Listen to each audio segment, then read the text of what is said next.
The median black household had $24,000 in wealth.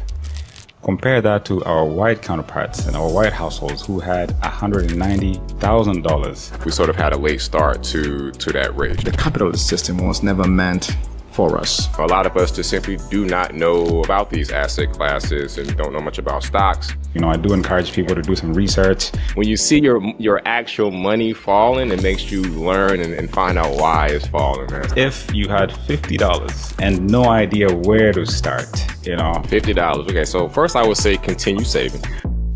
Just because you don't have money doesn't mean that you don't have options. How you are in 2 years could change, if you change.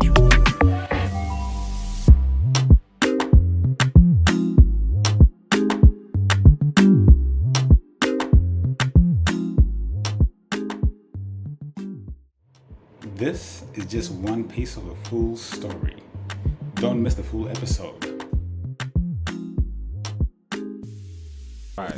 We can jump right into the numbers. So in 2023, the Brookings Institution reported that the median black household had $24,000 in wealth. Compare that to our white counterparts in our white households who had $190,000 in wealth. So it also says that less than 2% of venture capital goes to black founders, and only about 34% of black households own stocks versus 61% of the white households. This isn't just inequality, it's engineered. Mike, how do you think the gap persists? So, like Kevin was mentioning earlier, that gap exists in a sense because of, we all know that slavery was a thing at one point. So there was a point in time where, our counterparts had the ability to purchase assets, allow those assets to grow over time. And we sort of had a late start to that race, right? We just can't, from slavery to institutional racism, those were things that didn't allow us to take advantage of, I guess this American dream or anything that's very similar where you're able to purchase assets that allow it to continue over time or grow in value. Why does it persist? I would say, A, the head start, B, education. So, a lot of us just simply do not know about these asset classes and don't know much about stocks. Sometimes our counterparts have the ability to have family members that were, that had this education, and it was sort of part of the conversation at the dinner table. Whereas you're starting to see a lot of us having these first-time generational millionaires where we're just starting in that piece. So now this conversation is starting to be added more to the conversations at the dinner table, and we're starting to be more exposed to some of these things. So I think education, exposure is two big things that allows those things to persist.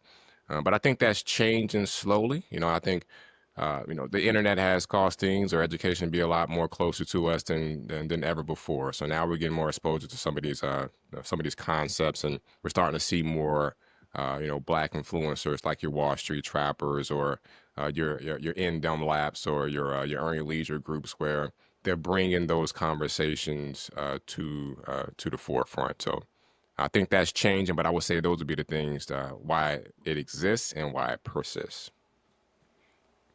I love that. I mean, I could definitely chime right in, but Kevin, I'd also be curious to hear your thoughts as to Sure. why you think that gap, also exists from like your perspective.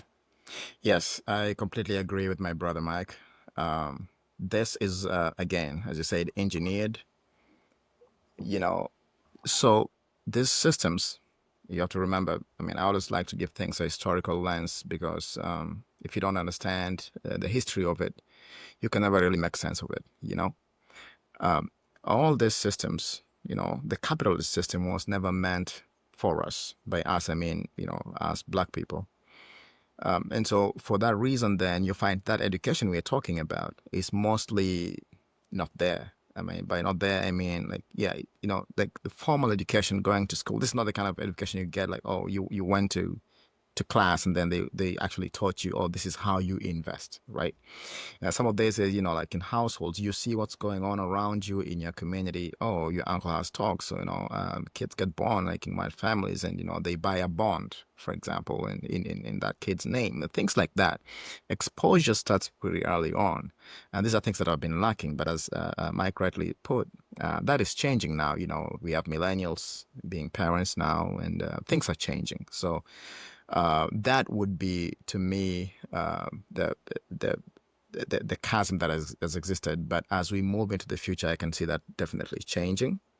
You know, so yeah, I think we are not where we were. I think we are on a trajectory. We just gotta continue to educate, invest in all these social platforms, and there's a lot going on out there. Yeah, so the lack of investing, I would imagine right now is much. There's a difference in terms of generations. Because millennials, Gen Zs, and so on, they're pretty much exposed. I mean, look, we're here. Think about what you're doing right now and what we're talking about, right? But if you were to step back a generation or two, the picture's different. So that's how I would see it. Exactly, exactly. I think you guys are both right. I think the waves are changing a little bit, and people are a little bit more, a lot more able to also access those tools of investment. When you think about an app like Robinhood, Schwab, for example, these things were not there, in the past. And so right now, you can literally download an app and actually invest in the stock market. So, I do encourage people to do some research on different stocks. You can look at, safer stocks, which Mike can talk about later on. And, just put in a few $100, as in we know that money is tight, but you just have to start with something. Watching this segment of Echoes from the Motherland.